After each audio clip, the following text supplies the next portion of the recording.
The house on the highest hill had blue shutters that rattled in the wind like old bones. From the veranda you could see the entire valley, the red earth of the coffee fields, the silver ribbon of the river, the white church with its single bell that rang at 6 every evening.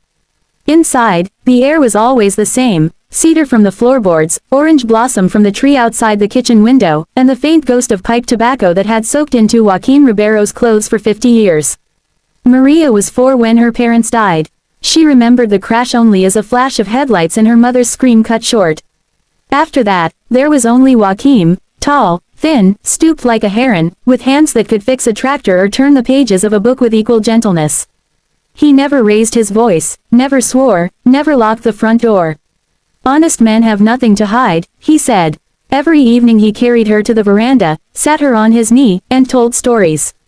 Not fairy tales, real stories. How he once walked 20 kilometers to return a wallet with 200 cruzeros he found on the road. How he paid the hospital bill for the widow Oliveira when her son broke his leg, and told no one. How he refused to sell the last strip of Atlantic forest to a logging company, even when they offered enough money to keep the family comfortable for 3 generations. Wealth is not what you clutch in your fist, Maria, he would say, pressing a calloused finger to her sternum. Wealth is what you carry here when everything else is stripped away. When she was 12, he led her into the study that smelled of leather and old paper. He opened a secret drawer in the massive escrivanina, took out a small iron box no bigger than a missile, and placed it in her hands. One day the world will try to make you small, he said. It will tell you a woman alone is worth less than a woman with a man's name beside hers. It will try to convince you that goodness is weakness. When that day comes, open this. Maria turned the box over. Something shifted inside, paper, perhaps, or a key. Why not now, Vovo? Because you are not yet the woman who needs what is inside. Promise me you will wait until you are. She promised. He died 4 years later, quietly, the way good men are allowed to leave. The entire town came to the funeral. Farmers in worn boots, shopkeepers, the mayor, the bishop. They told her stories she had never heard, how Joaquin had paid for 3 university scholarships anonymously, how he had carried the coffin of a stranger because the family had no one else strong enough. After the burial she went home, sat on the veranda with the iron box in her lap, and slid the key in. Her fingers shook. She pictured his smile, heard his voice, when you were ready. She was 16. She was not ready. She locked it again and hid it behind the complete works of Machado de Assis. There it stayed for 15 years. October 2011. Maria was 31, tall, with thick black hair that refused taming and the same straight back her grandfather had. She taught literature at the Colegio Estadual, directed the church choir though she was not particularly devout, and still lived in the White House on the hill. She had refused 3 marriage proposals because none of the men looked at her the way Joaquin had looked at the world, like it was fundamentally good and worth believing in. Then Daniel Almeida arrived. He came in a silver BMW that looked embarrassed on the dirt roads, wearing linen suits the color of desert sand and a smile that promised futures no one else had thought to offer. He said he was in Vila das Acacias to evaluate sustainable coffee initiatives for foreign investors. Everyone believed him because they wanted to. The mayor gave him the key to the city. The priest invited him to lunch. The widows flirted shamelessly. Maria met him at the feast of Nossa Senhora Aparecida. The square was strung with colored bulbs, children ran underfoot with sparklers, and the band was playing foro so loud the statues in the church trembled. Daniel found her beside the Quentão cauldron, ladling mulled wine into plastic cups for old ladies. You have kind hands, he said without greeting. She looked up. His eyes were the color of wet slate and twice as sharp. I have working hands, she corrected. He laughed, and something inside her tilted. He courted her like a military campaign, flowers delivered to the school, love letters slipped into her choir music, midnight phone calls that lasted until the roosters began complaining. He told her about Sao Paulo penthouses with heliports, about yachts in Angra dos Reis, about a life where she would never have to grade another essay or worry about the price of rice. Maria did not fall for the money. She fell for the way he listened when she spoke about her students, the way he quoted Drummond without showing off, the way he kissed her forehead after making love as though sealing a vow. 6 months later they were married in the white church. She wore her mother's lace veil. He cried when she reached the altar. The town danced until dawn. The first year was golden. They bought an apartment in Jardins, Sao Paulo, with floor-to-ceiling windows and a terrace full of orchids. Maria kept teaching 3 days a week, she refused to abandon her students, and Daniel traveled for business. He always came home with gifts, a cashmere scarf from London, a necklace from Dubai, a promise from New York. Then the gifts grew smaller. The trips longer. The silences deeper. Maria noticed the change the way one notices a cloud crossing the sun, slowly, then all at once. Daniel began locking his phone. He took calls on the balcony with the door closed. He flinched when she hugged him from behind while he worked at the computer. One night she woke at 3 a.m. to find the bed empty. She padded barefoot through the apartment and found him on the terrace, smoking furiously, staring at the city as though it had personally betrayed him. "Daniel," she whispered. He startled, crushed the cigarette, and forced a smile. "Go back to bed, Amor." "Just thinking." She went, but she did not sleep. The excuses began. A deal fell through. A partner disappeared with funds. The market turned. Crypto crashed. Always something. Maria offered to sell the apartment, to move back to Villa das Acacias, to live simply. He laughed too loudly and said she worried too much. She began finding documents, bank statements with sums that made her dizzy, loan agreements in English she could not fully translate, emails with subject lines like urgent, final notice.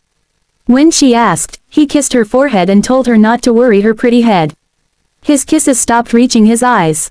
Daniel was drowning, and pride was the water in his lungs. It had started innocently enough, a tech startup that promised to revolutionize coffee traceability. He invested everything they had saved. Then he borrowed against the apartment.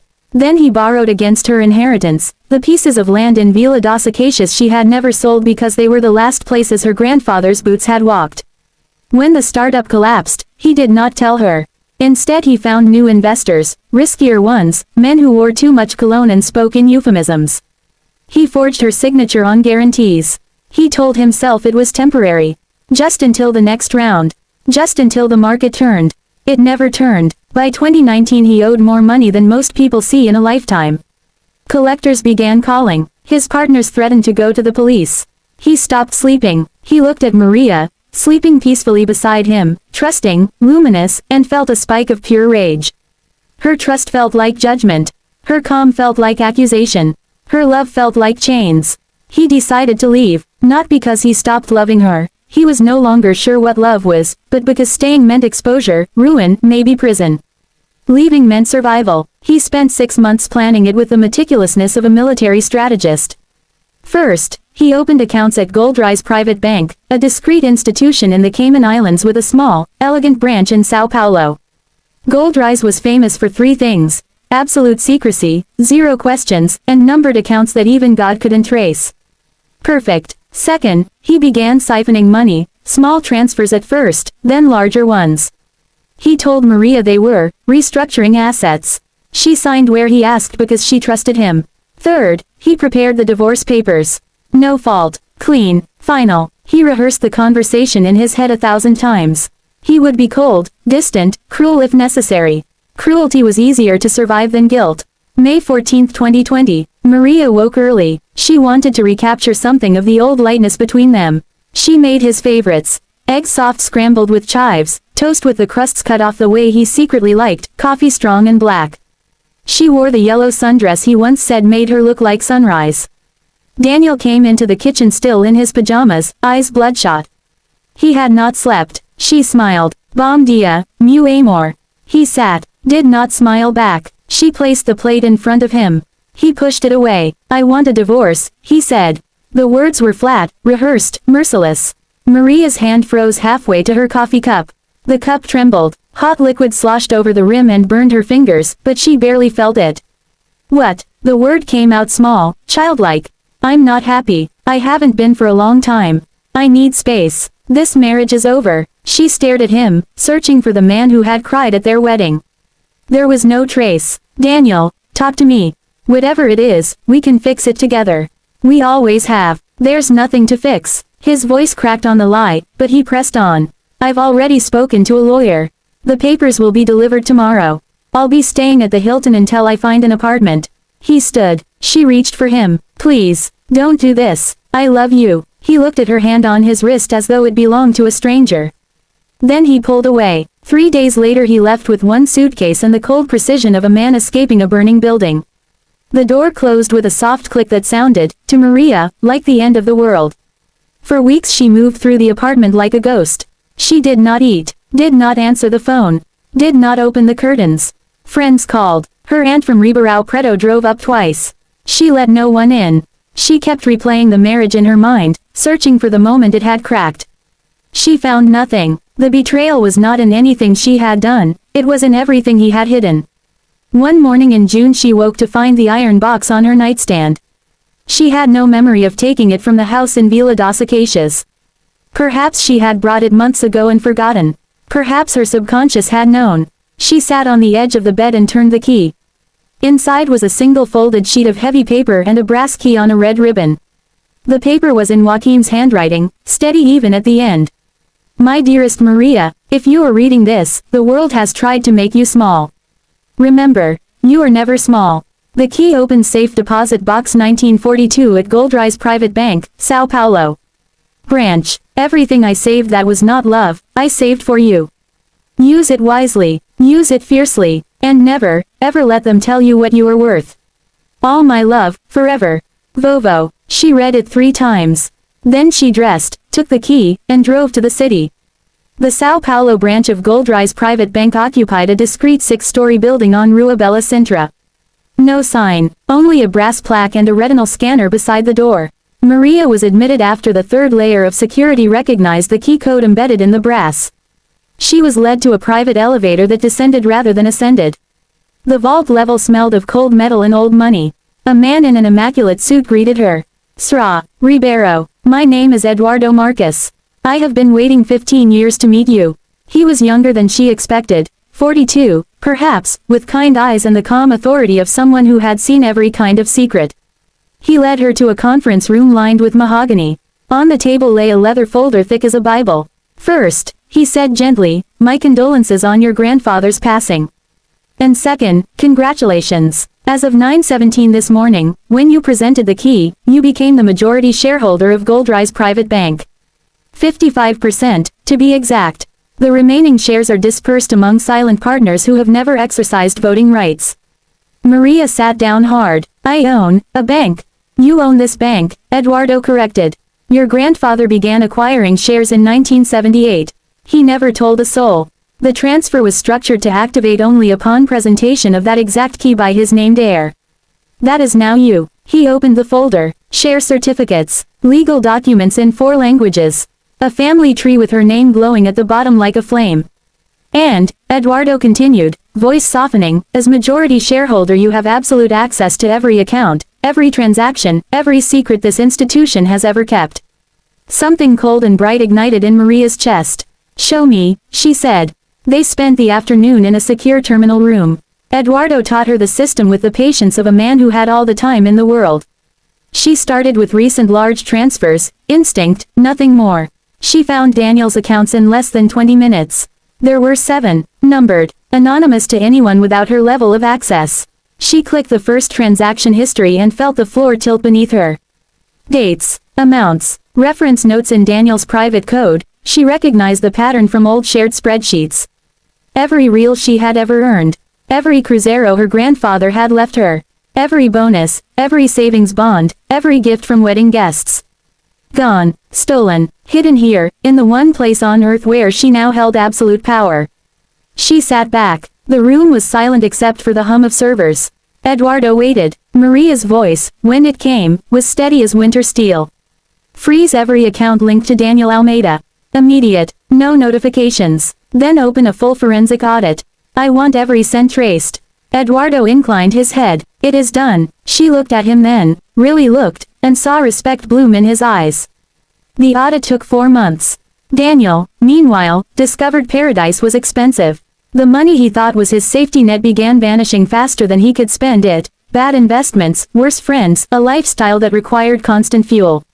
By September he was down to the accounts at Goldrise. His golden parachute. He booked a flight to Sao Paulo from Miami, confident he could withdraw everything in cash and disappear to Portugal or Thailand or anywhere Maria's name could not follow.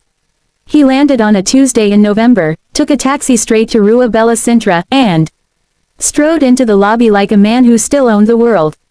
The security guards were waiting. They did not touch him. They simply formed a silent wall and guided him to the executive elevator. Daniel's bravado lasted until the doors closed. The boardroom was all glass and cold light. One table, two chairs. Maria sat in one, legs crossed, wearing a charcoal suit that cost more than Daniel's first car. Her hair was pulled back severely. Diamonds glinted at her ears, her grandmother's, retrieved from the safe deposit box she now owned. Daniel stopped in the doorway. Maria, she did not stand, did not smile. Have a seat, Daniel. He obeyed because his legs no longer trusted themselves. She pushed a folder across the table. Inside, printouts of every transfer, every forged signature, every lie. Your accounts have been frozen pending criminal investigation, she said calmly. Embezzlement, fraud, identity theft, violation of marital property laws. The prosecutors are very interested. He opened his mouth. Nothing came out. She continued, voice soft as silk over a blade. You divorced me on May 14th. You left me with nothing but debts in my name and a broken heart. You chose the one bank on earth where I hold the majority shares. My grandfather saw you coming 30 years before you were born. Daniel found his voice. Maria, please, we can fix this. It was never about you. It was always about me, she interrupted. You just never bothered to see me clearly. She stood. I am not going to send you to prison today. That decision belongs to the courts. But I am going to take back every cent you stole, with interest, and I am going to use it to make sure no one else is ever hurt the way you hurt me. She walked to the door. At the threshold she paused. One more thing. The apartment in Jardins. I kept it. The terrace orchids are blooming. The door closed behind her with the same soft click that had once ended her world. This time, it began a new one. Maria did not simply own Goldrise. She transformed it. She fired the old board in a single afternoon. She opened the books. She turned a fortress of secrecy into a lighthouse of transparency. She created a foundation that gave microloans to women starting businesses in the interior, zero interest, dignity guaranteed. She named it the Joaquim Ribeiro Foundation. She moved back to Vila das Acacias, to the White House on the hill.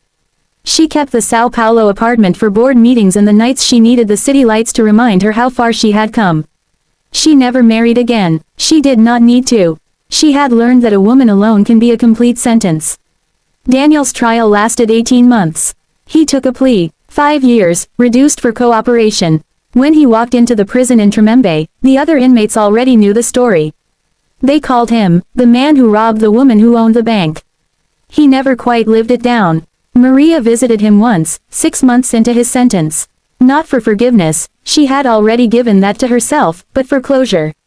He looked smaller, older. The expensive haircut had grown out into gray prison stubble. I'm sorry, he said immediately. I was scared. I was stupid. I destroyed the best thing that ever happened to me. Maria studied him for a long moment. You didn't destroy me, Daniel. You woke me up. She left without another word. Years later, travelers driving through Vila das Acacias would notice the house on the highest hill, its blue shutters freshly painted, its veranda wrapped in orange blossom. They would see a tall woman with silver-streaked black hair sitting there in the evenings, reading to a group of children who were not hers by blood but were hers by choice.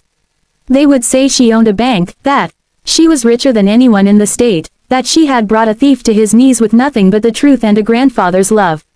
And if they asked her about it, she would smile the way sunlight smiles on water and say, "Wealth is not what you hold in your pocket. Wealth is what you hold in your heart when everything else is gone." Then she would go back to her book, and the children would lean in closer, and the valley would grow quiet except for the sound of her voice carrying stories across the red earth, stories of honesty, duty, and heart. And somewhere, in the deepest vault of Goldrise Private Bank, safe deposit box 1942 remained empty, because the only thing it had ever truly held was now alive in the world. A woman who had been told to be small, and who answered by becoming immense. Closing parenthesis.